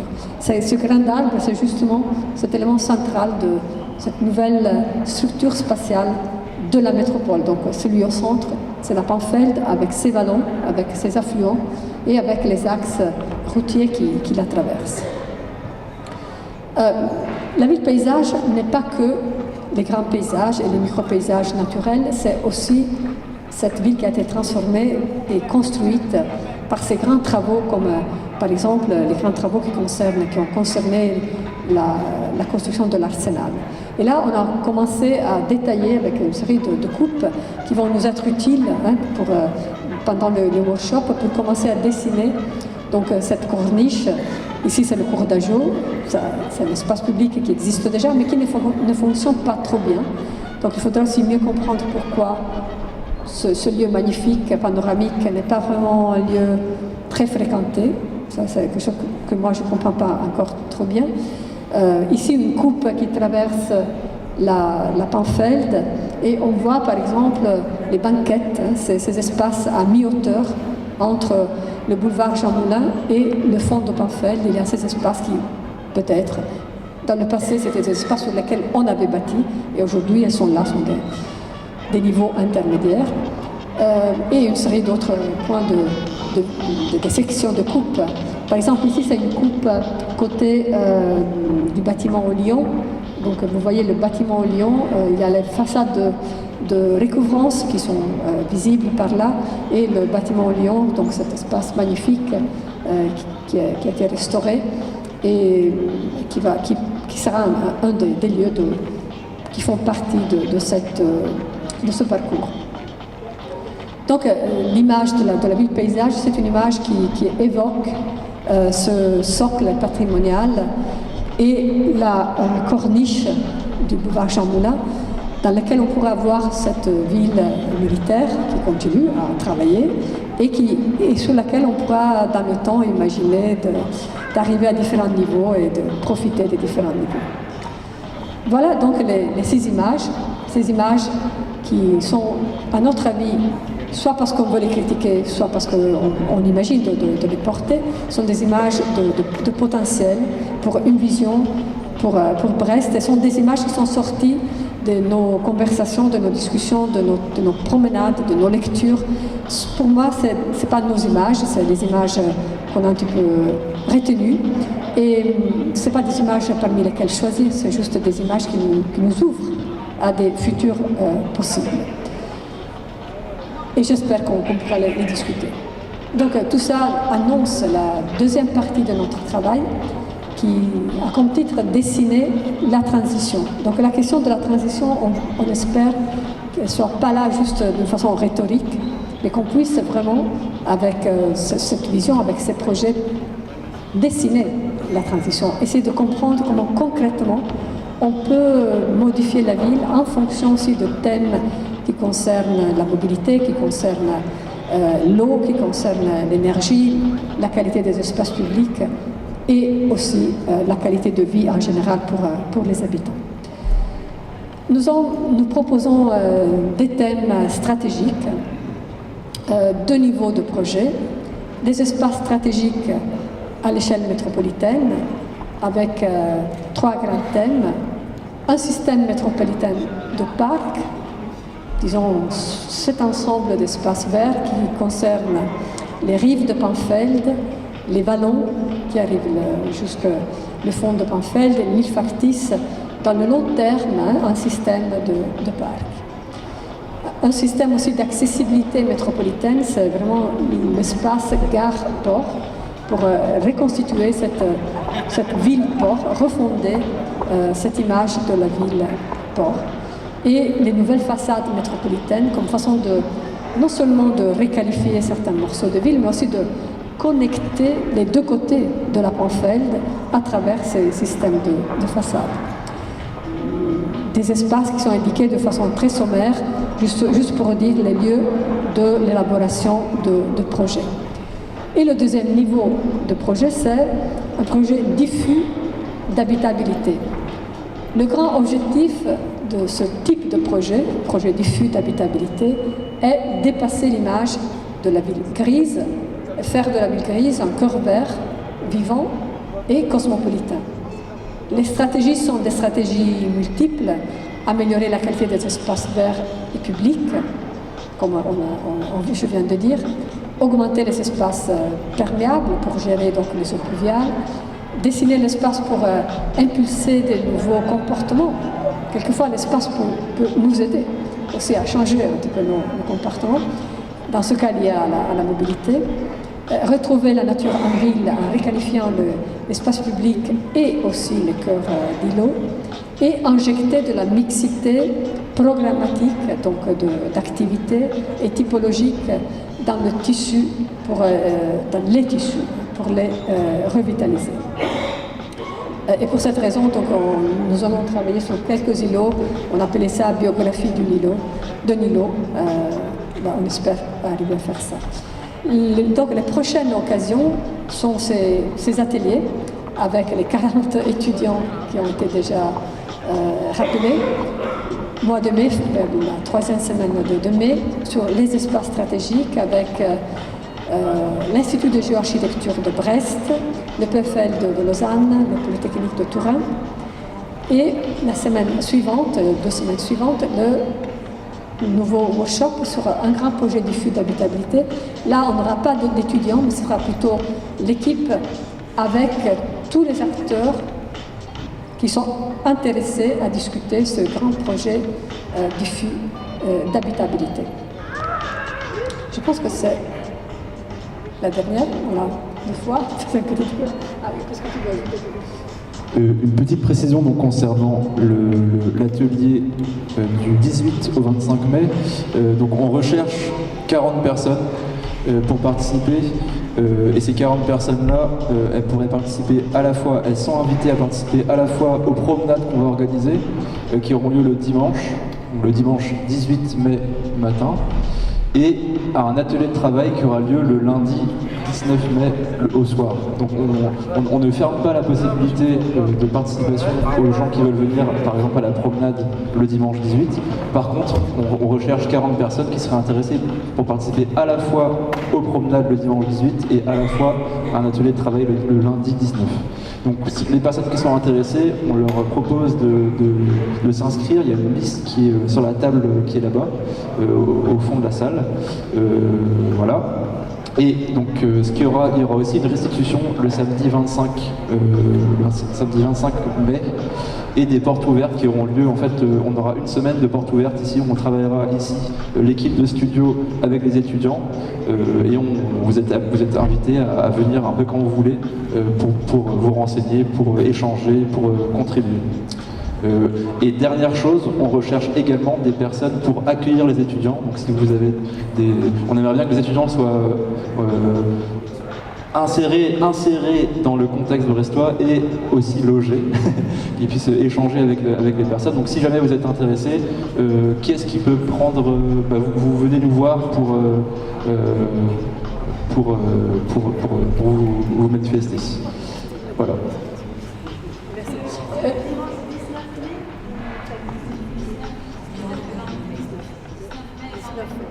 Oui, le dimanche 19. Pardon, excusez-moi. Oui. En effet, les étudiants arrivent le 18, donc on fera déjà une petite promenade découverte le 18 et le 19, on aura une promenade plus structurée. Donc la question de loger les étudiants chez les familles, c'est parce que la Brest Métropole nous a offert un hôtel de jeunesse, mais nous on a dit que ce serait beaucoup plus intéressant que les étudiants puissent apprendre directement de vous. Et donc on se permet de demander d'avoir quelques familles disponibles. Je profite aussi pour présenter Morvan Rabin, qui est notre tête bretonne, pas brestoise, mais bretonne de studio. Merci beaucoup.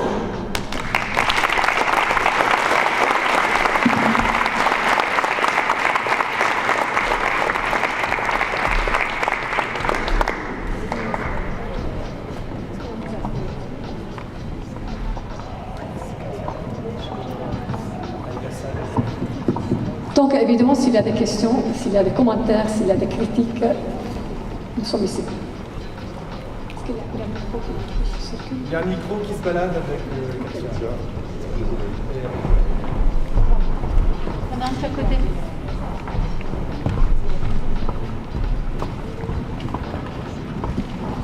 Oui, on parle beaucoup de cœur de fond de Pinfel. Alors, il y a la Pinfel, concernant tout le parcours, la longueur de l'Arsenal, on connaît bien l'embouchure, mais quand on parle de fond de Pinfel, qui serait à retravailler, on parle de quoi? Il commence où ce fond, il se termine où? C'est quoi sa limite? Je vous ai montré une petite image dans laquelle vous avez vu le fond de Pinfel, la cale de la Pointe du Jour. Vous connaissez? Ce sont les espaces qui ont été proposés par les militaires comme espaces de discussion. Maintenant, la discussion vient de commencer avec eux. Donc, en ce moment, nous ne sommes pas dans la condition de pouvoir dire quel est l'espace fond de Pinfel. Pour cette raison, il faut imaginer une stratégie de long terme qui commence par le court terme.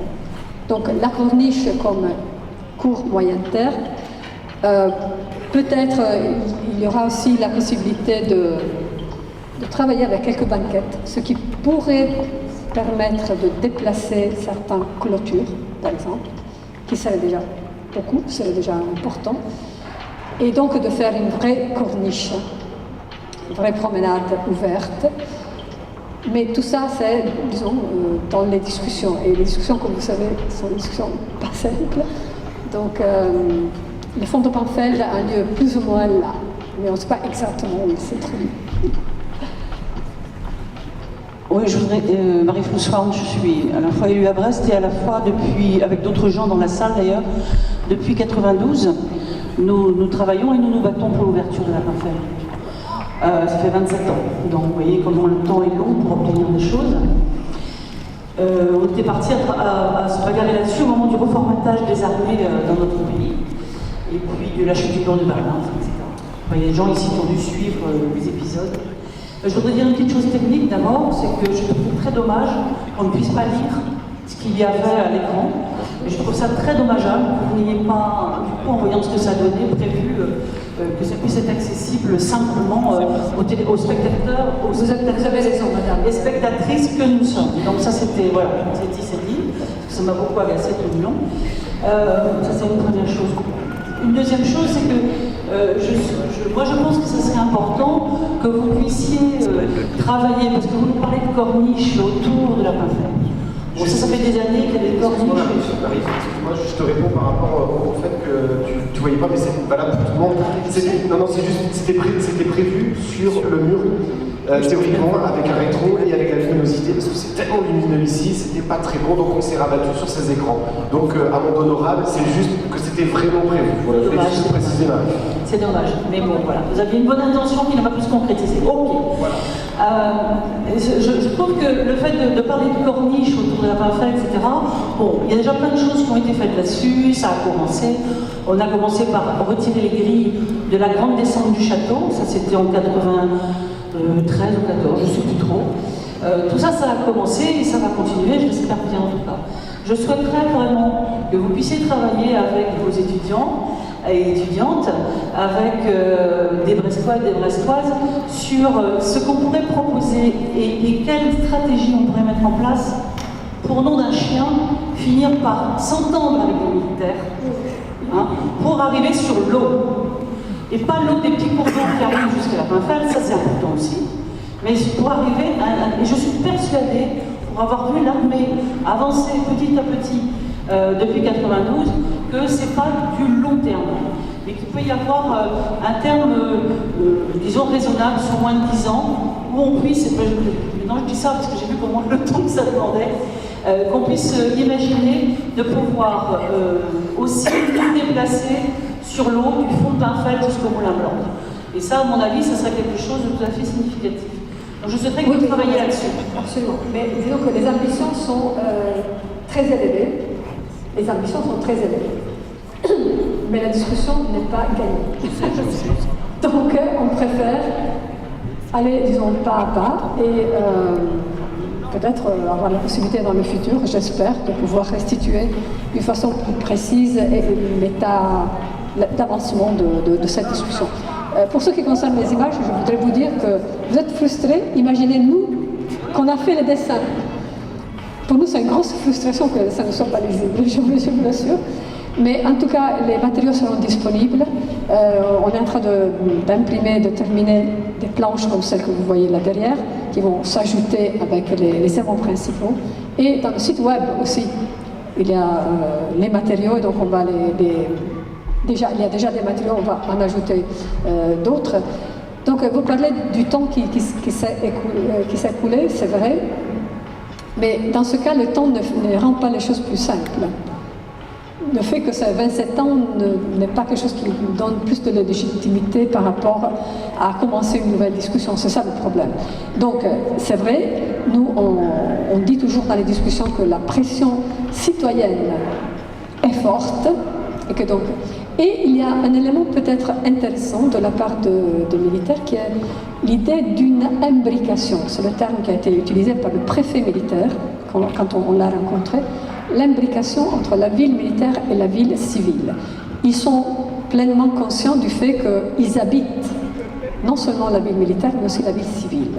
Et qu'ils ont besoin de la ville civile pour le transport en commun, pour le logement.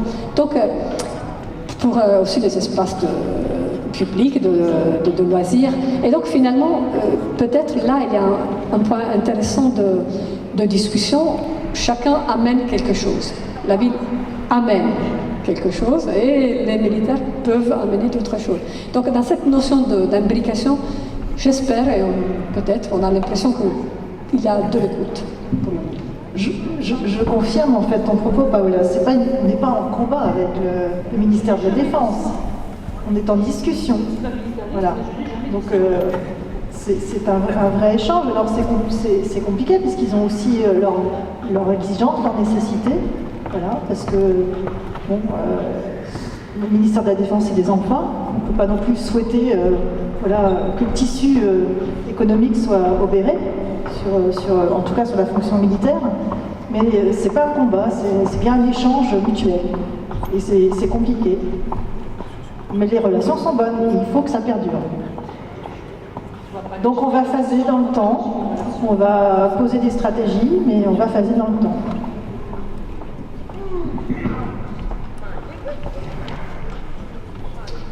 Philippe Saget, du conseil de quartier de Brest-Centre.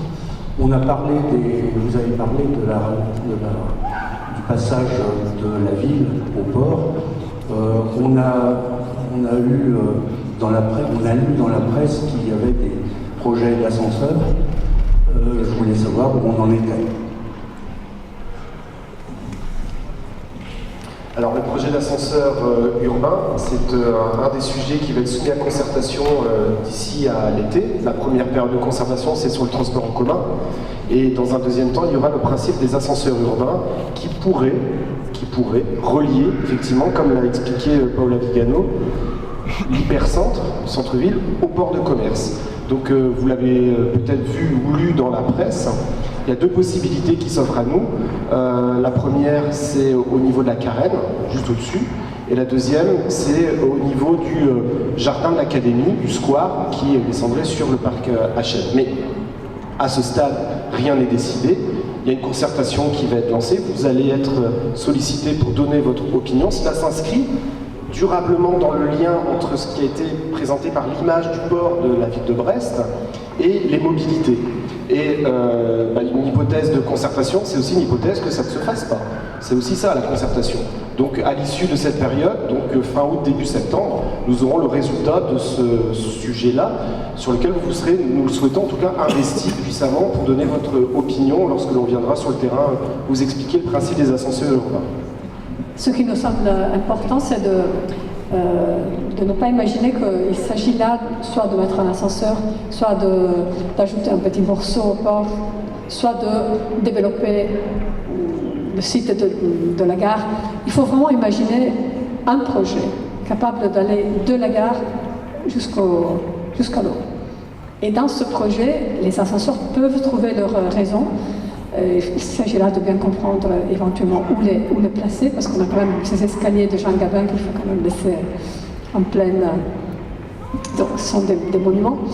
Et donc, je pense que dans le workshop, dans les ateliers, on va développer des hypothèses justement pour cette ville-port, disons pour la portion de ville-port qui est cruciale, celle où on arrive et où on se met en relation avec le port.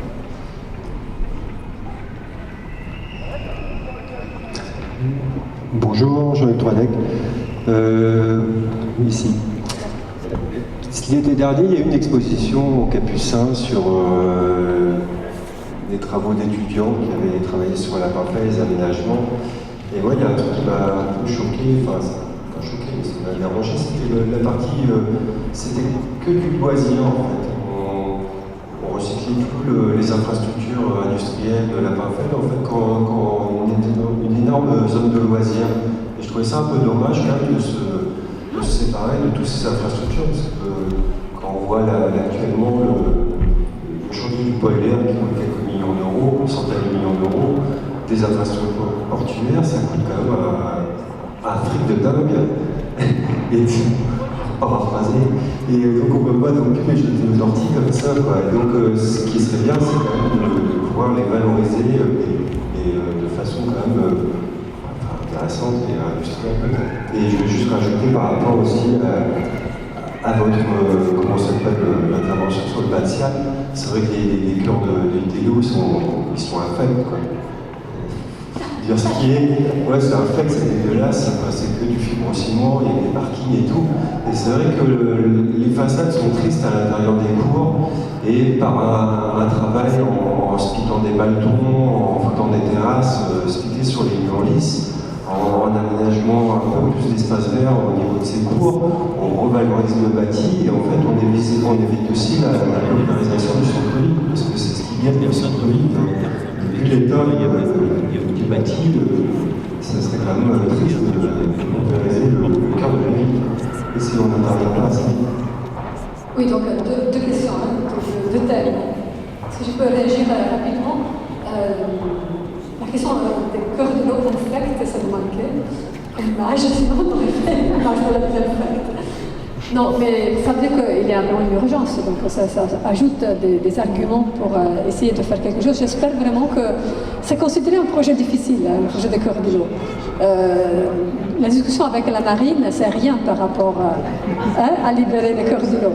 Donc là, on espère avoir votre participation et active, proactive sur la question des cœurs de l'eau qui sont un élément essentiel du centre reconstruit, mais aussi de recouvrance. Oui, l'action des étudiants. Donc, c'est les étudiants, je pense, de Pascal Amfou, de l'école de Nantes, auquel vous vous référez. Mais dans les discussions que nous avons eues dans les séminaires, par exemple, dans les entretiens aussi, beaucoup d'idées, de programmes sur la Panfeld ont émergé. Et toujours, il y a cette idée que ça doit être un lieu où on peut garder des types d'activités. Après, avoir quel type d'activité? Par exemple, les universités, les centres de recherche sont très intéressés à ce lieu. On peut imaginer une mixité de types d'activités parce que si on pense juste au bâtiment offert, à sa dimension, il faut beaucoup de choses à mettre là-dedans pour le remplir. Et donc on peut aussi imaginer par exemple par là une relation avec le campus, le Bougain. Donc ça devient très intéressant d'imaginer même des bâtiments qui font le lien entre le haut et le bas. Donc il y a plusieurs idées, mais justement on voudrait avancer aussi avec la conversation avec les militaires pour comprendre un petit peu les horizons temporels de tout ça. Bonsoir, je suis de ce côté-là, à gauche, à droite pour vous. Ah, c'est là. Parce qu'il y a madame qui a le micro dans sa main, mais elle n'arrive jamais à parler. Après ça, merci pour votre exposé. Vous avez évoqué des images de culture, d'activité, de paysage. Je suis assez étonné de ne pas avoir vu des images de nature en fait, parce que la Pinfeld c'est avant tout, et en tout cas avant toute chose, c'est un milieu naturel et c'est un aber en fait. Les abers c'est des choses qui sont exceptionnelles. Quand on parle de l'abers Benoît ou de l'abers Vrac, il y a des Brestois qui vont tous les week-ends là-bas pour aller voir les abers. Mais en fait on en a un sous les yeux. Alors c'est vrai qu'il est un peu bétonné et qu'il n'est pas très accessible, mais on habite dans un aber en fait. Et ça, je pense que c'est quelque chose qu'il faut redécouvrir. Et les abers, c'est des endroits importants pour l'écologie, c'est des lieux de transition, c'est aussi des endroits importants pour les hommes. Pour moi qui habite pas loin du centre-ville, c'est un endroit qui nous connecte avec les forêts aux alentours, c'est un endroit qui nous connecte avec la campagne aux alentours, c'est aussi un endroit qui nous connecte avec la mer, difficilement vous l'avez noté. Et si on parle d'une vision à 30 ou 40 ans, je suis un peu étonné qu'on ne parle pas de nature, parce qu'on en a vraiment besoin pour survivre. Je pense que c'est une question qui ne doit pas être posée avec l'intervention précédente sur l'économie, en fait, parce qu'on parlait d'attractivité, même en termes d'attractivité économique, avoir un territoire qui se déconnecte de sa nature, c'est pas attractif finalement, sur la point de l'économie. Donc je pense qu'il faudrait qu'on arrive à lier tout ça pour faire une ville vraiment agréable. Et c'est chouette de travailler sur le cœur de l'eau. En effet, c'est facile à faire, c'est quelques temps. Je sais pas.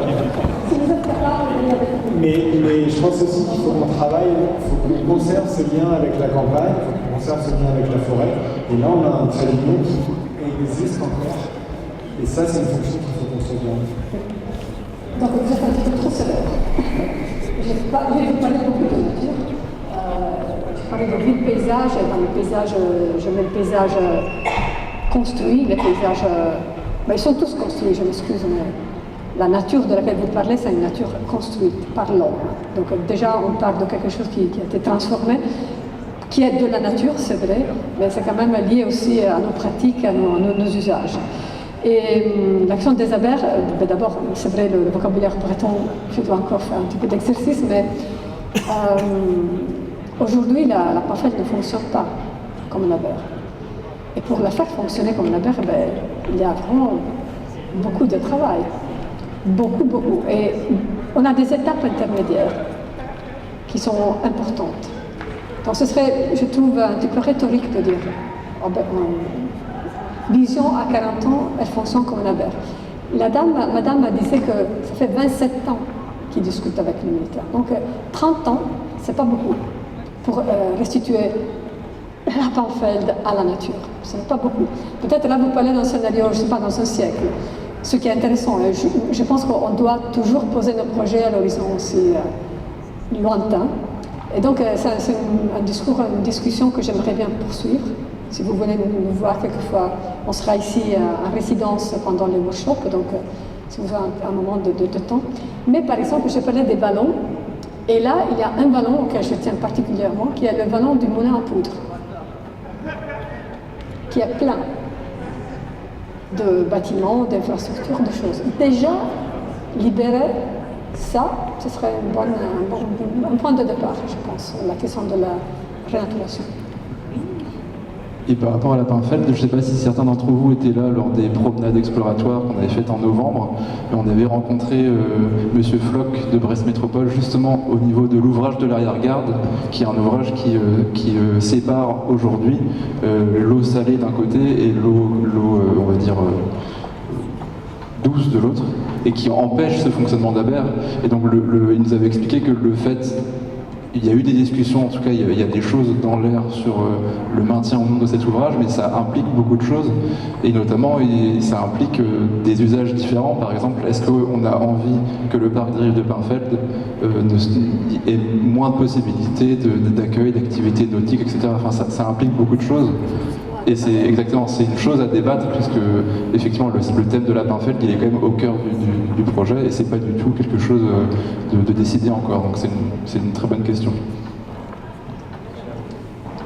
Oui, donc par rapport à la végétalisation des îlots, je trouve ça formidable, mais je voudrais savoir, puisque ça sous-entend de voir la voiture à terme disparaître au maximum de la ville, combien de personnes sont prêtes à abandonner leur voiture, sachant qu'il y a des petites promenades aux alentours très agréables à faire, aller une journée à Camaret, écouter du jazz à Porte-Spoder, que sais-je. Le problème, c'est qu'en bus, on peut y aller le matin, mais on ne peut pas revenir le soir. Enfin bon, les circulations douces, donc c'est vraiment une préoccupation. Le maillage par des bus qui soient vraiment suffisants. Je ne sais pas, les vélos électriques qui soient accessibles facilement, un parc de véhicules électriques qui permettent ponctuellement de pouvoir aller faire des courses, voilà, enfin toutes choses qui font que, par exemple, pour une modeste retraitée, elle puisse ne pas mourir tout de suite et encore se distraire un petit peu avec un coût de déplacement qui ne soit pas pharaonique, voilà, par exemple.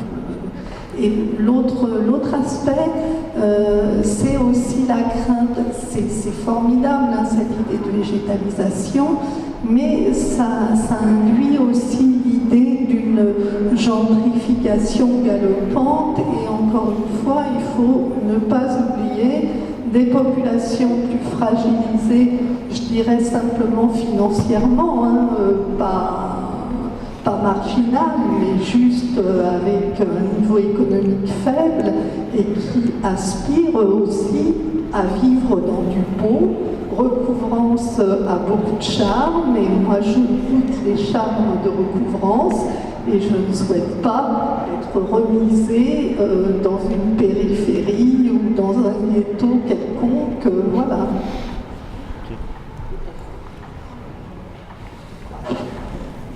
Commentaire et partage.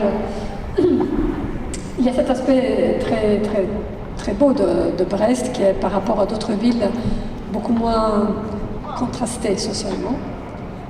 Donc vous avez raison, il y a toujours le risque de la gentrification, mais il y a aussi la nécessité d'améliorer certaines situations. Donc il faut trouver un équilibre. L'action de la voiture, c'est une question délicate. C'est pour ça que je dis qu'il est peut-être plus compliqué de libérer les îlots que de discuter avec les militaires. On verra. Justement, on veut toucher ce point. Et nous, on a des idées, mais on n'est pas ici ni pour forcer, ni pour obliger. Et on ne peut pas obliger, évidemment. Mais on veut voir jusqu'où on peut pousser. Après, on imagine des stratégies incrémentales. On peut faire un petit peu, et on n'est pas dans la situation de devoir tout faire immédiatement.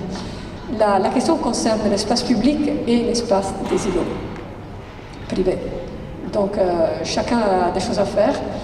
Là, nous pensons plutôt à une rationalisation de l'espace de la voiture, qu'aujourd'hui prend trop d'espace. Elle multiplie son espace. Chaque fois, elle se déplace, elle occupe l'espace. Elle se déplace une autre fois, elle occupe un autre espace. Elle reste souvent très là. Elle n'est pas utilisée toujours. Donc, elle occupe vraiment beaucoup d'espace dans la ville, la voiture, qui est beaucoup plus que sa taille. Donc, il y a des possibilités de rationalisation. Il y a aussi des possibilités de mobilité nouvelle. Vous avez parlé des vélos électriques. Aujourd'hui, le vélo électrique, dans beaucoup de villes, est en train de modifier complètement la façon d'utiliser la ville. Et c'est pour tous les âges, ce qui est aussi bien. Et après, il faudra un petit peu de bonne volonté, je pense. Et voir, peut-être aussi regarder qu'est-ce qu'on peut gagner, ça peut motiver. Et si j'enlève quelques voitures, je peux quand même planter 5 arbres. Ça change. Beaucoup déjà. Donc je pense qu'on va un petit peu se convaincre réciproquement et on va faire des tests pour montrer qu'est-ce qu'on a gagné si on enlève de plus en plus ou de moins en moins de voitures. Madame Vigano, là, je peux vous poser une petite question. Je vais vous appeler Paola parce que, contrairement peut-être à d'autres Brestois, je vous connais, enfin on vous connaît, puisque je suis habitant d'un quartier qui a beaucoup de relations avec Marseille-la-Blanche, que vous connaissez, sur lequel vous avez un peu travaillé, notamment avec un quartier qui s'appelle La Plaine, que vous connaissez aussi. Et quand j'entendais tout à l'heure la personne parler de gentrification, moi je serais curieux de savoir comment vous allez engager, parce qu'on sait ce qui s'est passé à La Plaine, on sait que vous êtes retiré du projet, sauf erreur, mais je voulais juste vous dire, voilà, moi j'habite dans ces quartiers, dans les îlots, vous dites qu'il n'y a pas beaucoup de verre dans les carrés, j'habite à côté de la place Guérin, en plein centre-ville. Et là-bas, il y a des habitants qui ont ce regard, comme les habitants de Turin, pour essayer de l'autogérer leur urbanisme. Comment allez-vous, vous, en tant qu'urbaniste, envisager les choses? Parce que la ville, c'est des lieux de conflit, de tension. C'est des lieux aussi de construction, donc d'argent. Et moi, ce que j'aimerais, dans la discussion ce soir, ou à un moment ou à un autre, d'abord vous recevoir dans le quartier avec d'autres habitants, qui ne sont pas que des gens bloqués sur un certain avenir, mais vous dire qu'il y a des choses aussi à avoir. C'est-à-dire que c'est pas le tout de penser la ville avec des façades, et comme disait votre ami architecte Receto, qui dit que maintenant les façades, on les qualifie avec seulement 4 termes, alors que Notre-Dame, on la qualifie au moins avec 250 termes d'architecture. Comment on fait pour que les habitants d'un quartier s'autogèrent, autogèrent aussi leur urbanisme et participent, pas au mot participer en tant que ce que la légalité aujourd'hui en France impose aux élus, mais participent aussi à une construction à la fois de leurs habitants et de leur art de vivre. Excusez-moi, Paola, juste 30, excuse-moi Claude, je réponds juste à madame vite fait parce que sinon j'ai perdu le fil. Pour les vélos à assistance électrique, 1200 vélos à assistance électrique vont arriver pour irriguer Brest prochainement, donc dans les prochaines années, par rapport aux mobilités, par rapport à la fluidité, pour faire en sorte d'avoir une alternative à la voiture. Non pas chasser la voiture, parce que c'est pas chasser la voiture de Brest, c'est pas ça, c'est de faire avec mais différemment et construire les fluidités, les mobilités différemment. Donc voilà, c'est tout ce que je souhaitais rajouter avant de perdre le fil. Désolé Claude. La question que vous posez, c'est une question qui n'est pas que posée à moi, j'imagine, non? Non. C'est une question hautement politique, et c'est posée à tout le monde. et surtout aux élus. Mais de mon point de vue, j'aimerais bien discuter avec vous. Donc c'était juste notre ignorance. Nous, on reste ignorants de Brest, donc si vous avez des occasions, des moments, très volontiers. Après cela, la question de l'autopartage, c'est une des façons dans lesquelles on peut envisager de réaliser un projet dans la ville, et je pense que ça doit être considéré parmi. Vous m'écoutez ou non? Oui. Parce que moi, je vous écoutais. Ok. Et appelez-moi Claude. Et donc, pour ce qui concerne Marseille, moi, je me suis retirée du projet avant les protestations des citoyens. Immédiatement, je suis retirée. Parce que la première à protester contre le projet, ça a été moi. Et donc, j'ai abandonné l'équipe parce que je ne partageais pas le projet. Et donc, on a gagné un projet duquel je me suis retirée.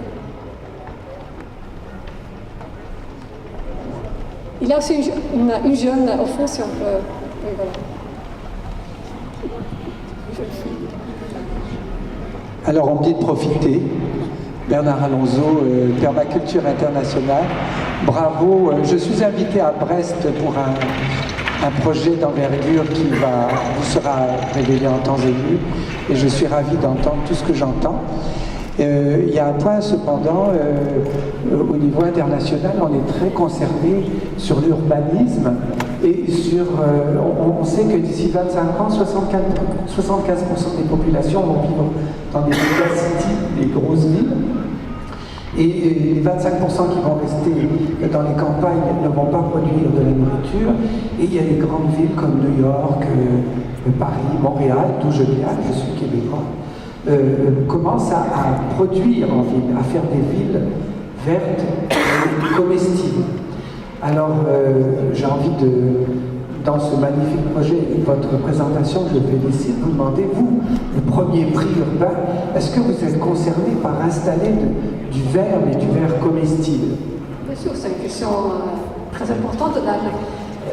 Parmi tous les thèmes de la transition, là vous posez un des thèmes essentiels, se nourrir avec le changement climatique, avec l'urbanisation qui prend les formes là. Et donc, la chose intéressante, c'est de regarder les sols non urbains, oui. Vous en avez parlé, mais les sols urbains, et ils contiennent quand même beaucoup de potentiel. Nous sommes en train de faire une recherche dédiée aux sols urbains avec les pédologues. Et donc, c'est un thème qui nous passionne assez beaucoup. Bravo. Et donc, sûrement, c'est une question de laquelle on doit discuter. Super. Merci, parlez-en, parce qu'il faut que les Brestois savent oui, c'est vrai, mais nous, on est juste planter, au lieu de planter un arbre, de planter joli, mais en même temps nourricier.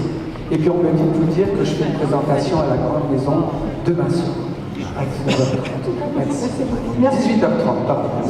On va prendre deux dernières questions, puis après on passera au moment de convivialité. Bonjour, Jean-Pierre Sarov. Je voulais, suite à votre intervention, je pense que c'est extrêmement intéressant d'aborder cette question de végétaliser les cœurs d'îlots. Ça me semble une question essentielle pour l'évolution du centre-ville. Mais si on ne veut pas bloquer toute discussion entre ceux qui y habitent et ceux qui n'y habitent pas, il me semble que cette question est indissociable du comment fait-on pour le véhicule des habitants de ces îlots. Je distingue bien, ce n'est pas le même problème que celui de ceux qui viennent en ville avec leur voiture, alors qu'il y aurait éventuellement d'autres moyens. Mais de la voiture des habitants de ces îlots. Et donc, ça veut dire qu'il faut traiter cette question en même temps. Et je pense que c'est indispensable pour vraiment ouvrir la réflexion et avoir vraiment un vrai revenu de ménage. C'est comme ça qu'on veut faire. Merci. Une dernière question, j'ai une fille là au fond, je vais écouter. Voilà. Merci.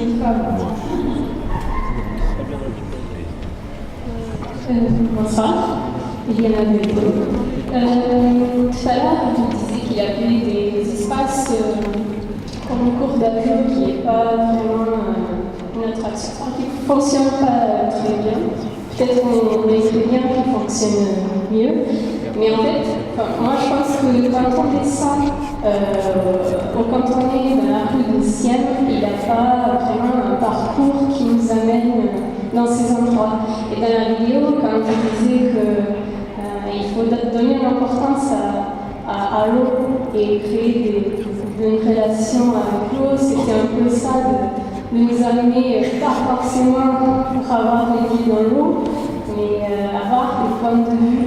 Et bref, je ne sais pas si vous avez regardé toute la vidéo, mais je compare beaucoup Brest avec Lisbonne parce que j'ai habité là-bas pendant des années.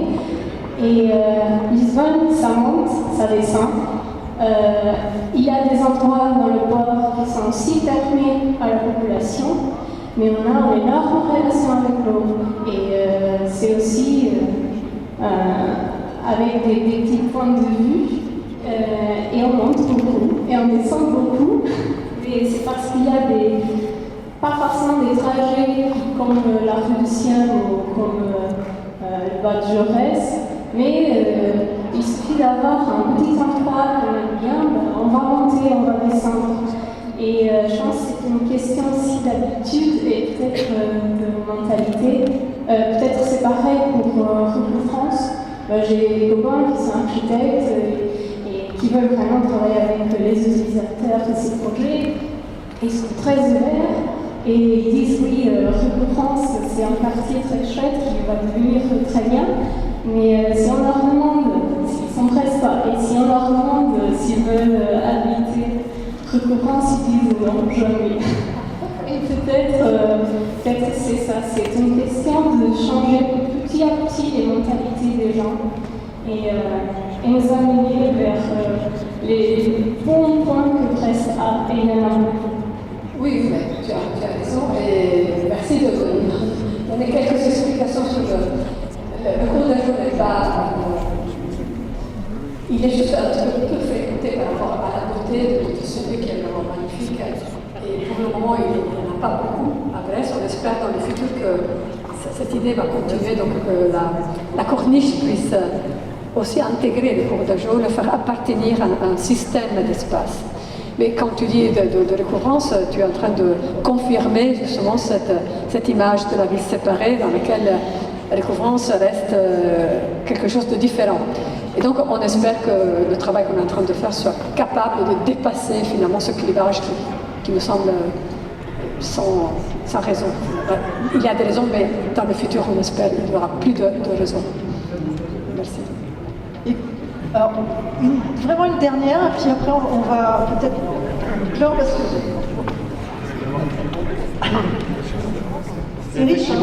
C'est effectivement très intéressant, cet relookage un peu de la ville, avec les capacités qu'elle a. Mais je crois qu'une ville se construit, je dirais, est vitale par sa situation commerce. Et c'est un volet que je n'ai pas entendu.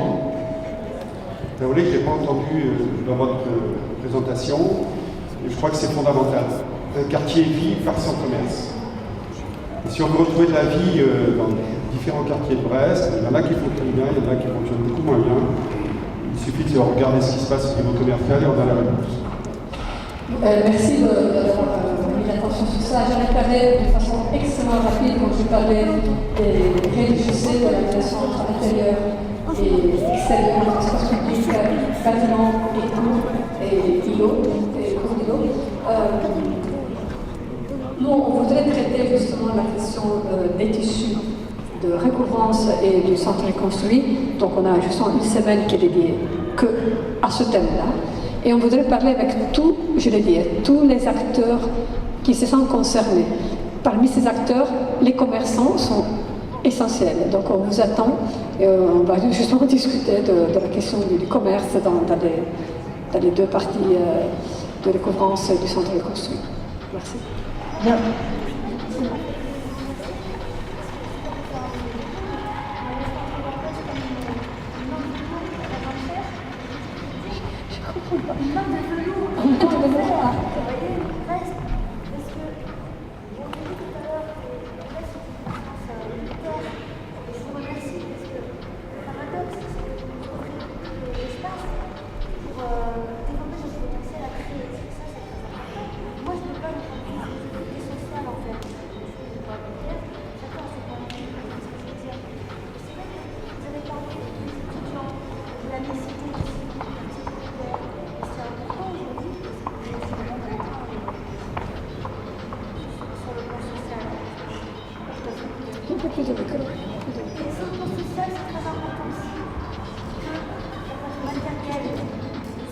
Oui.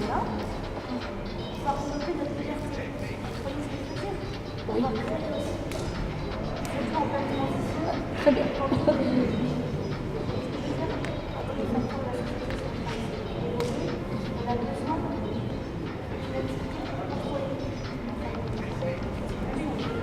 On va continuer peut-être après. Je pense que vous avez beaucoup de choses à dire, parce que sinon...